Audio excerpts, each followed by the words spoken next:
엿새 전 첫 당선인 총회와 달리 다소 무거운 분위기에서 다시 모인 국민의힘 당선자들. 총선 참패에도 여전히 변한 게 없다는 비판을 의식한 듯 새로 거듭나겠다며 몸을 낮췄습니다. 전당대회까지 임시 지도체제의 성격을 관리형으로 할지 혁신형으로 할지 갑론을박했지만 결론을 내지 못했습니다. 새로운 지도부를 탄생시키기 위한 관리성 혁신이 될지 혁신형 관리형이 될지 실제 관리적 의미에 초점을 둬야 된다고 봐야 됩니다. 우리 당의 어떤 모습이라는 게 국민 눈에 미치기에는 좀 너무 조용하다. 지금 처절한 몸부림이 없으면 절대로 이거 혁파 못한다는 거예요. 비대위원장 겸임이 유력했던 윤재욱 원내대표는 자신이 위원장직을 맡지 않고 다음 달 3일 차기 원내대표 선출 전까지 새 비대위원장을 지명하기로 했습니다. 수도권 낙선자들은 별도 세미나에서 당 선거 전략의 패착을 신랄하게 비판했습니다. 운동권 심판론으로 선거하는 데가 어딨어요. 더군다나 2조 심판론으로 선거하는 데가 어딨습니까. 그 어떤 것 하나 해결하지 못한, 그래서 우리의 프레임은 악하고 무능한 사람들이었습니다. 중도와 수도권 3040 청년층, 이른바 중수청을 못 잡으면 미래가 없다고 입을 모았습니다. 전통적 지지층 5년 뒤에 150만 명이 돌아가십니다.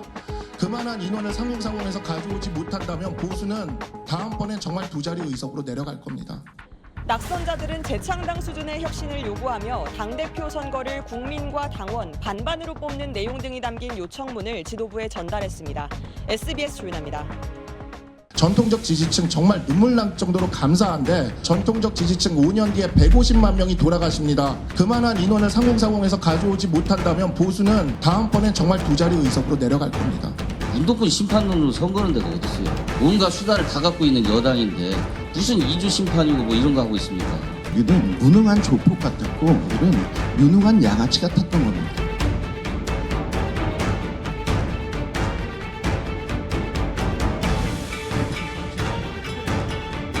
어떻게 국민들을 이렇게 얕잡아보고 이런 정치를 하느냐는 거예요, 계속해서.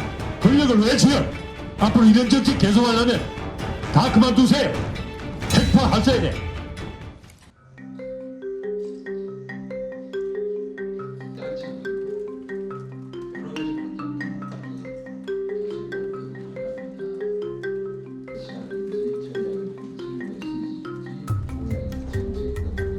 그런데 대통령께서 우리보다 선제적으로 이재명 대표를 만나시겠다고 제안하셨습니다. 당에서 어떻게 했습니까? 대통령 만나지 말아달라고 했습니다. 당에서 먼저 만난 다음에 만나달라고 합니다. 우리가 또 가장 경계해야 될 게 뭔지 아십니까? 이런 대참패에도 불구하고 시끄러운 토론회 하는 것을 불편해하는 정말로 공동묘지 같은 그런 분위기입니다. 저는 그런 얘기를 들었습니다. 민주당이 25만 원을 준다고 한다면 국민의힘은 30만 원을 줘야 되는 거 아니냐. 왜 30만 원을 못 주냐. 너네들끼리 헤쳐먹으니까 못 주지. 민주당에겐 현금성 복지라는 강력한 무기가 있었습니다. 심판론 외에 우리 당에게 그러한 무기가 보이지는 않았습니다. 그게 저는 이번 선거의 가장 큰 패인이라고 생각을 합니다. 민주당은 5천만 원 이상의 금융투자 소득에 대해서 과세를 하겠다고 합니다. 그들이 25만 원을 준다면 우리는 감세로 맞설 수도 있습니다. 또 있습니다. 자영업자들이 부가세를 다 털어먹고 있는 지경입니다. 우리는 부가세로 대응할 수도 있었습니다. 그렇게 3040을 데리고 오지 못하면 저희에게 다음은 없다고 생각합니다. 전통적 지지층 정말 눈물 날 정도로 감사한데 전통적 지지층이 1년에 30만 명씩 돌아가시고 계십니다. 우리 윤석열 정부가 지난 대선에서 이긴 게 고작 60만 표였습니다. 전통적 지지층 5년 뒤에 150만 명이 돌아가십니다. 그만한 인원을 3040에서 가져오지 못한다면 보수는 다음번엔 정말 두 자리 의석으로 내려갈 겁니다. 한동훈 위원장이 우리를 구원할 것이다. 그리고 대통령은 당분간 눈에서 안 보이시면 될 것이다. 사람들은 김건희 여사의 문제를 잊었다. 이종섭 장관 돌아왔으니까 됐다. 대파값과 생활경제 물가 이거 그렇게 큰 문제 아니다. 이 5가지가 모두 다 실책이었던 것입니다. 2조 심판 얘기하고 그렇게 사법 리스크 문제라고 했지만은 그 어떤 것 하나 해결하지 못한, 그래서 우리의 프레임은 악하고 무능한 사람들이었습니다. 우리는 무능한 조폭 같았고 악하고 유능했던 저들은 유능한 양아치 같았던 겁니다. 그러니까 60, 70대의 고정 지지층에다가 2030을 합쳐서 이겨보자.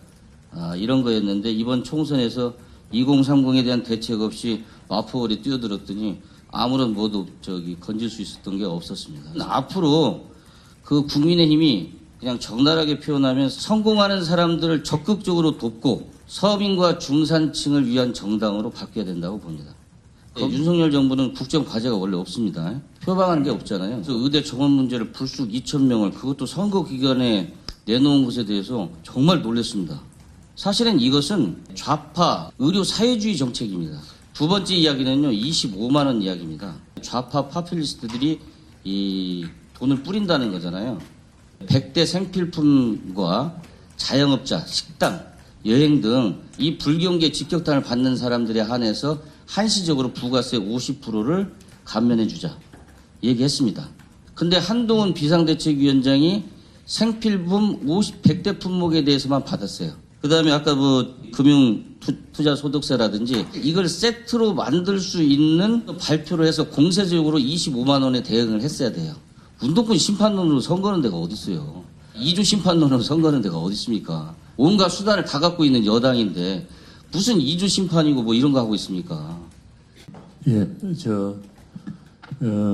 일편단심 우리 정영국 기자. 네, 정영국입니다. 저 당에 30년 정도 책임당원으로 일편단심 오고 가고 이런 사람이 아닙니다.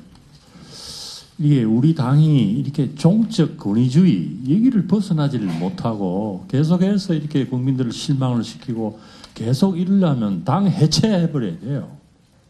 사람도 다 바꿔야 돼요. 그 시대에 맞게끔 엄중하게 그렇게 정치를 해야 되는데 어떻게 국민들을 이렇게 얕잡아보고 이런 정치를 하느냐 이 말이에요. 계속해서. 이태원에서 그 젊은 아이들이 159명인가 죽었을 때 이거 큰일 났구나. 정부가 대통령이 사과를 하고 관계 장관들이 바로 사퇴를 하고 치안 책임자가 물러나고 이렇게 했어야지.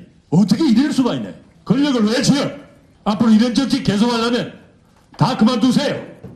역사를 갖다가 어떻게 해석을 하고 이따위로 하고 있어요. 그런 측면에서 대단히 송구스럽지만 위로의 말씀을 올리지 못하고 가격한 말씀 드려 죄송합니다. 핵파하셔야 돼. 당이 계속해서 지역당으로 굳어가지고 소명 없이 대단히 선진 정치를 해주시기를 바랍니다. 이상입니다. 말씀 감사합니다. 우리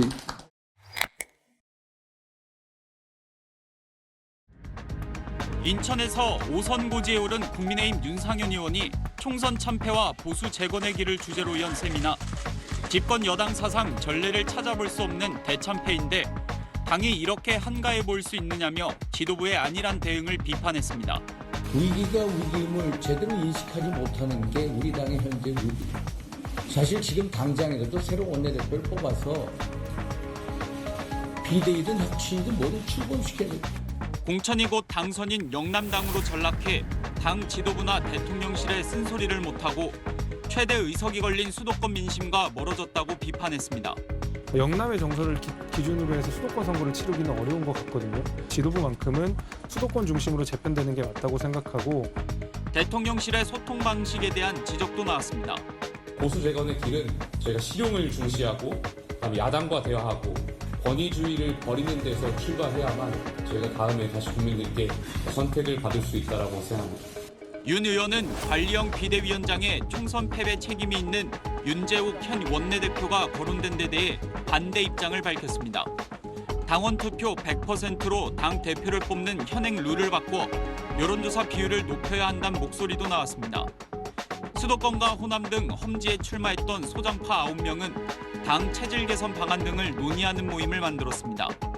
국민의힘은 오는 22일 2차 당선자 총회를 열어 비대위원장을 정할 가능성이 높은데 전당대회 룰 변경과 당 수습책을 놓고 친윤과 미윤, 수도권과 영남 의원들 사이 갈등이 이어질 것으로 보입니다. SBS 박찬범입니다.